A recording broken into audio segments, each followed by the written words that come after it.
পশ্চিমবাংলায় জেহাদিদের উৎপাত যে হারে মাথাচাড়া দিয়েছে, দিকে দিকে হিন্দুদের দেবদেবীর মূর্তি ভাঙচুর করা হচ্ছে।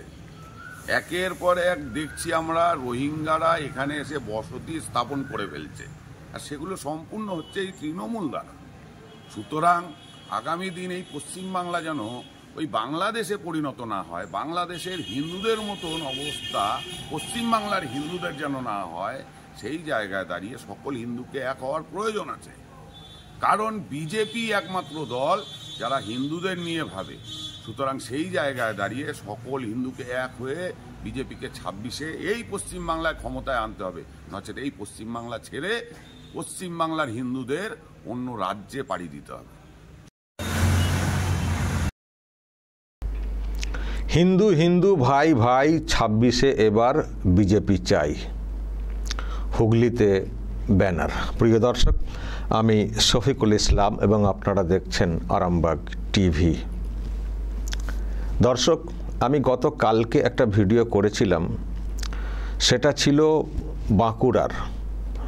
বাঁকুড়াতে দেওয়াল লেখন করা হয়েছে, সেখানেও এই হিন্দু হিন্দু শব্দটাকে ব্যবহার করা হয়েছে। যারা দেখেছেন তারা তো জানেন, যারা দেখেননি তাদের জন্য আমি এখানেও ওই ভিডিওটা একবার দেখাবো যে কিভাবে ওখানে দেওয়াল লেখন করা হচ্ছে। এই যে হিন্দু হিন্দু ভাই ভাই 26-এ বিজেপি সরকার চাই, সরকার চাই।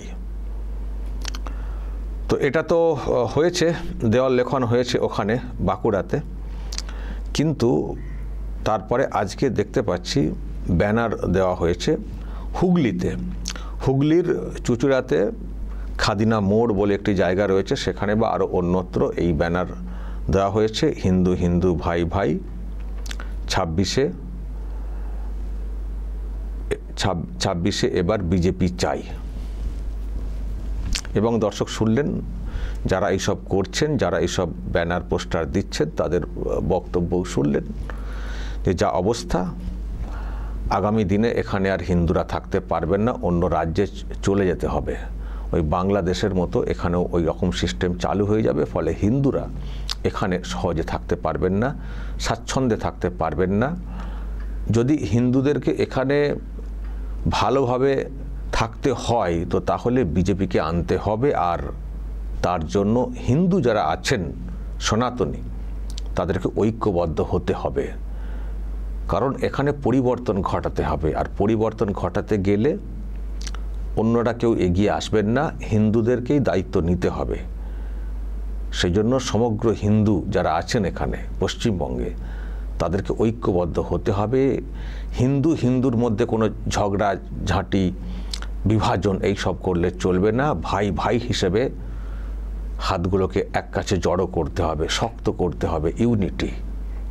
তবেই এই সরকারের পতন ঘটবে, আর তবেই এখানে নিশ্চিন্তে স্বাচ্ছন্দ্যে ডক্টর শ্যামাপ্রসাদ মুখোপাধ্যায় যে জন্য পশ্চিমবঙ্গটাকে তৈরি করে গেছিলেন, হিন্দুদের ভালোভাবে থাকার জন্যে, সেটা হবে। যদি এই সরকার আবারও ফিরে আসে তাহলে কিন্তু খুব মুশকিল। এখনই তো যা সব চলছে, যদি এর পরেও এই সরকারটা নতুন করে ফিরে আসে 26-এ, তাহলে কিন্তু এই রাজ্যে হিন্দুরা থাকতে পারবেন না, অন্য রাজ্যে চলে যেতে হবে, এই রাজ্য ছেড়ে চলে যেতে হবে। ডক্টর শ্যামাপ্রসাদ মুখার্জির যে ভাবনা, যে স্বপ্ন নিয়ে এই পশ্চিমবঙ্গ তৈরি করা, সেটাও বিফলে যাবে, সেটাও বেদখল হয়ে যাবে। এটাই কার্যত বলার চেষ্টা করছেন যারা এইসব ব্যানার ট্যানার দিচ্ছেন। হিন্দুরা এখন অস্তিত্ব বাঁচানোর জন্য এই বঙ্গে এটা বলার চেষ্টা হচ্ছে, এবং এক হয়ে ভোট বাক্সে প্রতিফলন ঘটাতে হবে। শুধু স্লোগান দিলে হবে না, ভোট বাক্সে প্রতিফলন ঘটিয়ে এই সরকারটাকে উৎখাত করতে হবে, যে সরকারটা বিপদ, হিন্দুদের জন্য এই রাজ্যে বিপদ। এটাই কার্যত বলার চেষ্টা হচ্ছে, এবং সেই জন্যেই কোথাও দেওয়াল লেখন হচ্ছে, কোথাও বা ব্যানার দেওয়া হচ্ছে। আমি গতকালকেই বলেছিলাম এই দেওয়াল লেখনটা দেখিয়ে, যে বাঁকুড়া তো শুরু করলো, হয়তো এবার দেখবেন গোটা রাজ্য জুড়ে এইসব স্লোগান লেখা শুরু হয়ে গেছে। এইসব স্লোগান দেখবেন লেখা শুরু হয়ে গেছে। আর বলতে না বলতেই দেখছি যে কালকে এই ভিডিও দেখলাম আর আজকে দেখছি সত্যি হুগলিতে ব্যানার টাঙানো শুরু হয়ে গেছে, হয়তো কোথাও লেখাও হবে। ব্যানার টাঙানো শুরু হয়ে গেছে। এর আগে স্লোগান চলতো, কোনো মিছিলে মিটিংয়ে স্লোগান চলতো, শুভেন্দু অধিকারী বলতেন হিন্দুরা এক হও, কিন্তু লিখিত আকারে মানে কোনো দেওয়াল লেখন বা ব্যানার পোস্টার দেখতাম না যেখানে হিন্দু হিন্দু হিন্দু কথাটা লেখা আছে বলে।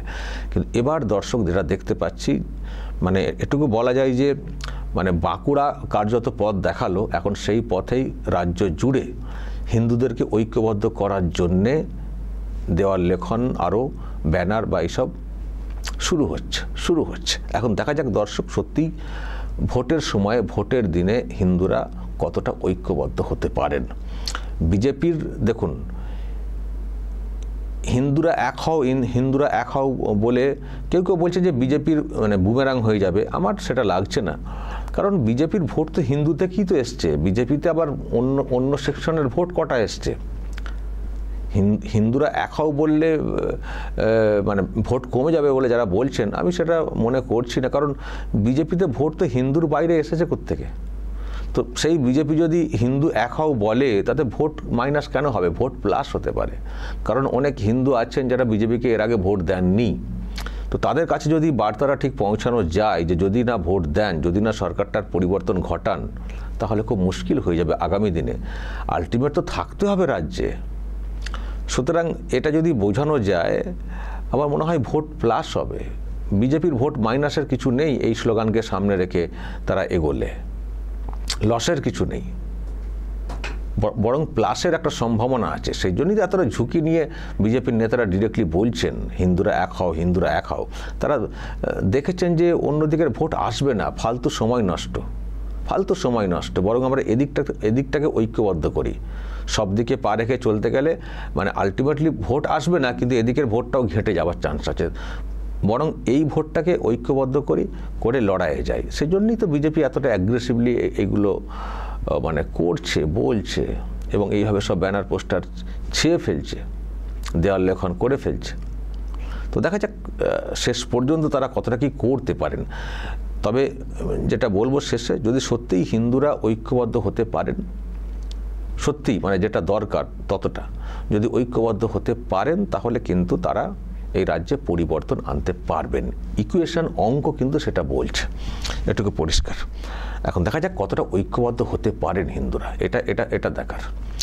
দর্শক অবশ্যই বলবেন যদি এই নিয়ে আপনাদের কিছু বলার থাকে, যে বাঁকুড়ার পরে হুগলিতেও এইসব ব্যানার পোস্টার চালু হয়ে গেল হিন্দুদেরকে ঐক্যবদ্ধ করার জন্য। আপনাদের কি মনে হয়, এটা কি সত্যি আরও ছড়িয়ে পড়বে? রাজ্যের বিভিন্ন প্রান্তে এই ব্যানার পোস্টার দেওয়াল লেখন দেখা যাবে? অবশ্যই আপনাদের মতামত বা আন্দাজ যেটা আছে সেটা কমেন্টে বলবেন। নজর রাখবেন আরামবাগ টিভিতে।